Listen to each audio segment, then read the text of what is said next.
Guys कल होने वाली है फिन निफ्टी की एक्सपायरी, क्या उसमें कंप्लीट एनालिसिस बन रहा है, कैसे हमें अच्छी ट्रेड वगैरह देखने को मिल सकती है, डिटेल में उसको डिस्कस करेंगे। जो लोग एक्सपायरी मोमेंटम वगैरह प्लान करते हैं उनको कैसे अच्छा मोमेंटम वगैरह देखने को मिल सकता है। साथ ही साथ निफ्टी बैंक एंड निफ्टी का भी complete analysis and trade plan discuss करेंगे। अब जैसा कि यहाँ पे 640 से लेकर 700 का एक इंपॉर्टेंट रेजिस्टेंस जोन निकल के आने वाला है हमारे सामने, जहां पे मार्केट ने पहले भी सपोर्ट लिया था।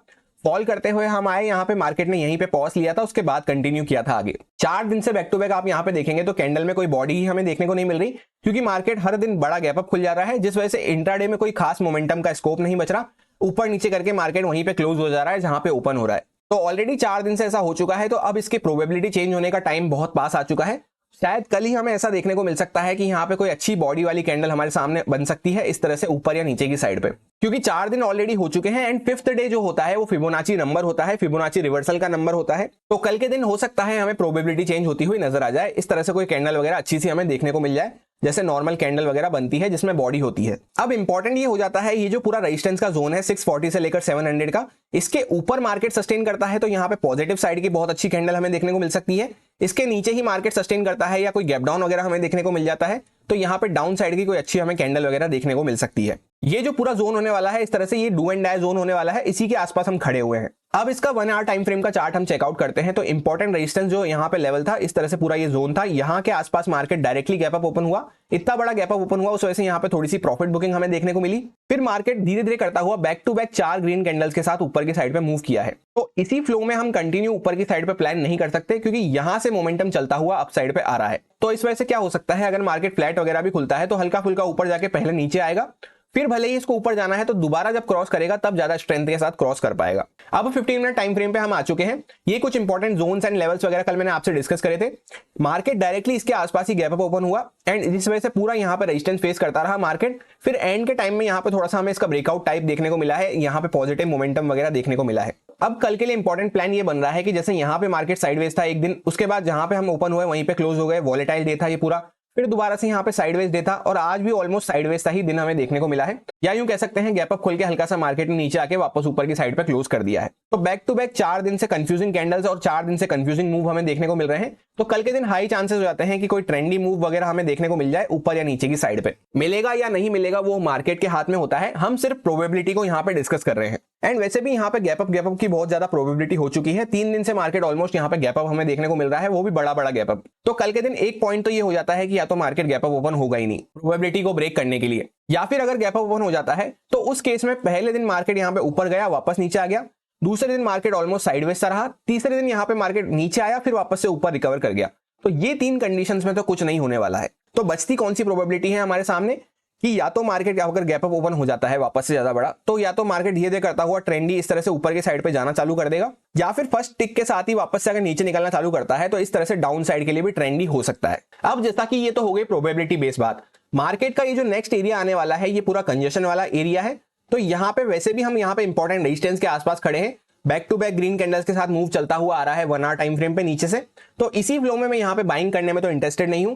मार्केट यहाँ पे अगर कुछ प्राइस एक्शन इस टाइप का बनाता है, एक बार पुल बैक वगैरह लेके वापस से ऊपर क्रॉस करता है, तभी मैं यहाँ पे बाइंग करने में कुछ इंटरेस्टेड रहूंगा। उसमें भी अगर छोटा स्टॉप लॉस वगैरह डालने की कोई जगह मिलती है तभी, या फिर यहाँ पे थोड़ी देर रुक के इस तरह से फिर ब्रेकआउट वगैरह कर रहा है, तब मैं यहाँ पे कुछ इंटरेस्टेड रहूंगा। अब जैसा कि स्टॉप लॉस हंटिंग के नजरिए से हम देखते हैं तो यहाँ पे कुछ बायर्स वगैरह के स्टॉप लॉस हमें देखने को मिल रहे होंगे। अपर साइड पे तो एज सच इंट्राडे ट्रेडर्स वगैरह के कोई डायरेक्टली स्टॉप लॉस वगैरह अवेलेबल नहीं है। पोजिशनल सेलर्स के हो सकते हैं, क्योंकि यहाँ से मार्केट ने इंपॉर्टेंट ब्रेकडाउन वगैरह किया था, तो इसके ऊपर यहाँ पे अगर मार्केट सस्टेन वगैरह करना चालू करता है, इस पूरे जोन के ऊपर कुछ अच्छा मोमेंटम वगैरह दिखाना चालू करता है, तो पोजिशनल सेलर्स को यहाँ पे डर लगना चालू हो सकता है। अब सपोज मार्केट अगर डायरेक्टली गैप अप वगैरह खुल जाता है तो ऊपर का मूव यहाँ पे ऑलरेडी स्ट्रेच होता हुआ आ रहा है, यहाँ पे गैप अप में और यहाँ पे ऊपर का मूव स्ट्रेच हो चुका होगा, तो डायरेक्टली तो मैं यहाँ पे प्लान नहीं कर पाऊंगा। इस तरह से मार्केट कुछ पुल बैक वगैरह लेके वापस से ऊपर क्रॉस कर रहा होगा, तभी मैं यहाँ पे इंटरेस्टेड रहूंगा, या फिर कुछ कंसोलिडेट वगैरह करके वापस ऊपर निकल रहा होगा तब, जहां पे मुझे छोटा स्टॉप लॉस डालने की जगह मिल जाए। दूसरा केस हो जाता है मार्केट अगर डायरेक्टली नीचे निकलना चालू करता है, तो मैं उस केस में ज्यादा इंटरेस्टेड रह सकता हूं, क्योंकि यहाँ पे डाउन साइड पे स्टॉप लॉस वगैरह भी हमें देखने को मिल रहे हैं, इंपॉर्टेंट रेजिस्टेंस वगैरह के भी हम आसपास है। बस वहां पे भी ध्यान ये रखना है कि छोटा सा स्टॉप लॉस वगैरह डालने की जगह मिले, वहां पे ही हमें ट्रेड प्लान करना है। अब सपोज मार्केट अगर फ्लैट ही ओपन हो जाता है यहाँ कहीं पे, तो अभी हम रेंज के अंदर में बने हुए हैं, इंपॉर्टेंट रेजिस्टेंस के नीचे बने हुए हैं, तो यहाँ पे मार्केट कुछ देर अच्छे से कंसोलिडेट वगैरह करके फिर अगर ब्रेकआउट कर रहा है तो यहाँ पे फिर ऊपर की साइड पे मूव कर सकता है। एंड नीचे की साइड पे अगर मार्केट को मूव करना है तो पहले यहाँ पे थोड़ा सा नीचे की साइड पे उसको पुल होने दे, 500 वगैरह का इंपॉर्टेंट सपोर्ट वगैरह हमें देखने को मिलेगा। उसके यहाँ पे आसपास आके कुछ प्राइस एक्शन इस तरह का बनता है, तभी मैं यहाँ पे डाउन साइड पे इंटरेस्टेड रहूंगा अगर फ्लैट वगैरह ओपन होता है तो। अब सपोज यहाँ पे 600-630 के आसपास क्लोजिंग दी है, मार्केट डायरेक्टली 500 वगैरह के नीचे खुल जाए तो यहाँ पे जो बायर्स बैठे हैं ऑब्वियसली पैनिक करना चालू होंगे इंपॉर्टेंट रेजिस्टेंस के आसपास भी हमें।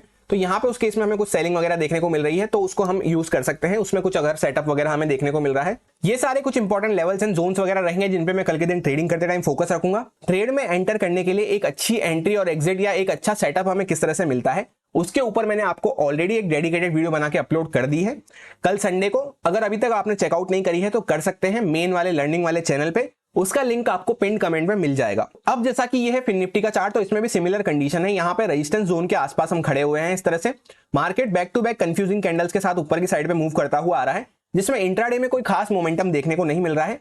तो कल के दिन हाई प्रोबेबिलिटी हो जाती है कि मार्केट इंट्राडे में कुछ मूव वगैरह दिखा सकता है, कोई अच्छी बॉडी वगैरह देखने को मिल सकती है बेसिकली कैंडल में। अब 15 मिनट टाइम फ्रेम पे हम कुछ इंट्राडे प्लान को डिस्कस कर लेते हैं, कंडीशंस वगैरह को, लेवल्स वगैरह ये सारे इंपॉर्टेंट रहेंगे, इंपॉर्टेंट जोन वगैरह रहेगा ये जिसपे मैं कल के दिन ट्रेडिंग करते टाइम फोकस रखूंगा। प्लान इसमें एज इट इज सेम है जैसा हमने बैंक निफ्टी में डिस्कस करा, वही सारी कंडीशन इसमें भी अप्लाई हो रही है। मार्केट बैक टू बैक यहाँ पे ऊपर की साइड पे मूव करता हुआ आ रहा है। 1 आवर टाइम फ्रेम पे आप एक्चुअली चेकआउट करेंगे तो यहाँ पे back to back green candles आपको देखने को मिलेगी। तो इसी फ्लो में हम यहाँ पे ये प्लान नहीं कर सकते कि मार्केट भगता ही जाएगा, भगता भी है तो यहाँ पे थोड़ा बहुत ऊपर जाके वापस से जब पुल बैक लेके दोबारा क्रॉस करेगा तो वो हमारे लिए ज्यादा फ्रूटफुल रहेगा, ज्यादा अच्छा स्टॉप लॉस वगैरह डालने की जगह हमें मिल पाएगी। जब तक ऐसा नहीं होता है, मार्केट सस्टेन वगैरह करके ब्रेकआउट नहीं करता या हल्का सा पुल बैक वगैरह लेके ब्रेकआउट नहीं करता, तो मैं पर्सनली बाइंग साइड में इंटरेस्टेड नहीं हूं, भले ही यहाँ से 500-1000 पॉइंट भी ऊपर की साइड पे मूव कर जाए, क्योंकि उसमें मेरे को ना तो कॉन्फिडेंस आ रहा है ना कोई अच्छी स्टॉप लॉस वगैरह डालने की जगह मिल रही है। दूसरा, हम डाउन ट्रेंड में यहाँ पे इंपॉर्टेंट रेजिस्टेंस के आसपास से जहां पे ब्रेकडाउन किया था वहां पे खड़े हुए हैं। यहाँ पे कुछ बायर्स वगैरह के स्टॉप लॉस वगैरह पड़े होंगे जैसा मैंने आपसे बैंक निफ्टी में कहा, तो इनको टारगेट करने मार्केट नीचे की साइड पे अगर आता है, कुछ कंडीशन बनती है डाउन साइड का सेटअप, तो वो हमारे लिए ज्यादा अच्छा रहेगा। बाकी गैप अप, फ्लैट और गैप डाउन के केस में किस तरह से कंडीशन रहेगी वो सारी आप बैंक निफ्टी की ही सुन सकते हैं, वापस से वही कंडीशन रहेंगी सारी। अब हम निफ्टी 50 का एनालिसिस डिस्कस करें, ट्रेड प्लान डिस्कस करें, इससे पहले आप कमेंट करके ये बताएं कि कितने लोग हैं जो फिन निफ्टी का एनालिसिस देखने में इंटरेस्टेड हैं या फिन निफ्टी वगैरह को ट्रैक करते हैं या फिर ट्रेड करते हैं, जिससे कि मुझे क्लियर हो जाए कि कितने ट्रेडर्स हैं जो एक्चुअली फिन निफ्टी में इंटरेस्टेड हैं। निफ्टी 50 को अगर हम चेकआउट करते हैं तो जैसा कि हम वीकली कैंडल में इनसाइड कैंडल बनाए थे, उसके ऊपर जैसे ही मार्केट ट्रेड करने लगा तो मैंने आपसे यही कहा था बाइंग साइड पे हमारा प्लान रहेगा, एंड ये भी कहा था वन डे टाइम फ्रेम पे कि सेल साइड के लेवल्स यहाँ पे बहुत दूर हमें देखने को मिल रहे हैं निफ्टी 50 में। और वैसे भी हम यहाँ पे जब 200 EMA को निकाल के चेकआउट करते हैं तो ये अच्छे से सपोर्ट लेके उस पे से मूव देना चालू किया था। तो कंपैरेटिवली जब हम यहाँ कहीं पे घूम रहे थे इस हैमर कैंडल के आसपास, तब से ही मैं आपसे ये बात कहता हुआ आ रहा हूँ, निफ्टी 50 कंपैरेटिवली बैंक निफ्टी वगैरह से स्ट्रॉन्ग बना हुआ है। आज के दिन भी आपको देखने को मिलेगा, इसमें इंट्राडे में भी एक अच्छा मूव हमें देखने को मिला है लॉन्ग साइड पे, कैंडल में कुछ बॉडी वगैरह एटलीस्ट देखने को मिल रही है। तो सिंपल सा प्लान है यहाँ पे, जैसा कि 411 के आसपास हमने क्लोजिंग दी है, 500 के आसपास यहाँ पे इंपॉर्टेंट रेजिस्टेंस आने वाला है, साइकोलॉजिकल लेवल भी है इस वजह से भी, प्लस यहाँ पे पहले भी मार्केट ने कई बार यहाँ पे इंपॉर्टेंट सपोर्ट लिया था, इस तरह से बार बार आके मार्केट यहीं पे रुकता था। तो 480 से लेकर जो 500 का ये जो जोन है, यहाँ पे इंपॉर्टेंट रेजिस्टेंस हमें इसमें देखने को मिलने वाला है। 1 आवर टाइम फ्रेम पे आप चेकआउट करेंगे तो इस पूरे जोन की मैं यहाँ पे बात कर रहा हूँ, इस तरह से आपको और क्लियर ये देखने को मिल जाएगा। इसके आसपास आके मार्केट यहाँ पे पॉज वगैरह ले सकता है थोड़ा, फिर ब्रेकआउट ब्रेकडाउन जो करेगा वहां पे बहुत अच्छा मूव हमें देखने को मिलेगा। इसी फ्लो में यहाँ पे इसको ब्रेकआउट वगैरह करेगा तो वो ज्यादा अच्छा नहीं रहेगा, क्योंकि यहां से मार्केट ऑलरेडी ऊपर चलता हुआ आ रहा है, बहुत लंबा मूव ऑलरेडी कर चुका है। 15 मिनट टाइम फ्रेम पे ये कुछ इंपॉर्टेंट जोन एंड लेवल्स वगैरह रहेंगे। यहाँ पे एक बहुत अच्छा मूव हमें नीचे से देखने को मिला है, तो अपर साइड पे तो यहाँ पे एज सच कोई इंट्राडे ट्रेडर्स वगैरह के डायरेक्टली स्टॉप लॉस वगैरह अवेलेबल नहीं है। इसमें अच्छा मूव इसलिए भी देखने को मिल पाया, एक तो ये स्ट्रॉन्ग था, प्लस इंट्राडे में भी आप देखेंगे तो फर्स्ट कैंडल के ऊपर इसने ट्रेड करना चालू कर दिया था। पहली बार में डायरेक्टली क्रॉस करने की कोशिश करी, तब सस्टेन नहीं कर पाया, वापस से पुल बैक देके जब दोबारा अच्छे से सस्टेन वगैरह करके यहाँ पे कंसोलिडेट वगैरह करके फिर ब्रेकआउट करा तो अच्छा मूव आ पाया। वेयर एज बैंक निफ्टी में हमने क्या देखा कि फर्स्ट कैंडल का हाई ही मार्केट क्रॉस नहीं कर पाया। तो ये कुछ पॉइंट्स वगैरह आपको ध्यान रखने चाहिए, नोट डाउन करके रखने चाहिए माइंड में एटलीस्ट। अब जैसा कि मार्केट यहाँ पे भी ऑलरेडी यहाँ से नीचे से चलता हुआ आ रहा है, तो यहाँ पे कुछ बायर्स वगैरह के स्टॉप लॉस वगैरह हमें देखने को मिल रहे होंगे, तो डायरेक्टली अगर गैप अप वगैरह खुलता है तो इन्हीं की तरफ से कुछ प्रॉफिट बुकिंग वगैरह हमें देखने को मिल सकती है। सेल साइड पे मार्केट आ सकता है, इनको टारगेट वगैरह करने थोड़ा सा डाउन साइड पे, फिर दोबारा अगर मार्केट क्रॉस वगैरह कर रहा है तभी मैं सिर्फ बाइंग साइड में इंटरेस्टेड रहूंगा। इसी फ्लो में मैं बाइंग साइड में बिल्कुल भी इंटरेस्टेड नहीं हूं। अब सपोज मार्केट फ्लैट खुल जाता है, तो यहाँ पे अगर मार्केट कुछ देर 5-10 मिनट भी कंसोलिडेट वगैरह करके फिर ब्रेकआउट वगैरह कर रहा है, तो छोटा मोटा मोमेंटम वगैरह हम वापस से प्लान कर सकते हैं यहाँ पे इस जोन के आसपास तक। इसी फ्लो में, इसी मोमेंटम में तो मैं कंटिन्यू प्लान करने वाला नहीं हूँ बाय साइड पे। अब सपोज मार्केट इतनी अच्छी कंडीशन में क्लोज हुआ है, डायरेक्टली गैप डाउन वगैरह खुल जाए कुछ मेजर, तो यहाँ पे वापस से मार्केट में सेलिंग प्रेशर बन सकता है। ये बायर्स वगैरह जो बैठे हैं सब ये खतरे में आना चालू कर देंगे। तो सिंपली एक लाइन में प्लान समराइज करूं तो यहाँ पे गैप अप खुले, फ्लैट खुले या गैप डाउन खुले, सेल साइड की कुछ अपॉर्चुनिटी मिलती है तो मैं उसमें डायरेक्टली इंटरेस्टेड रह सकता हूं। बाय साइड के लिए मेरे को चाहिए कुछ कंसोलिडेशन या फिर पुल बैक। सो यही मेरा सिंपल सा एनालिसिस बन रहा था तीनों इंडेक्सेस में, जो आपके साथ प्योरली एजुकेशन एक्सपीरियंस पर्पस से शेयर किया गया है, सारे लॉजिक्स एंड रीजंस को एक्सप्लेन करते हुए। अब अगर आपको अच्छा लगता है तो आप इसको यूज कर सकते हैं अपने रिस्क पे, अपने रिस्क मैनेजमेंट को फॉलो करते हुए, अच्छे से स्टॉप लॉसेस वगैरह को फॉलो करते हुए। Happy fin nifty expiry. Thank you.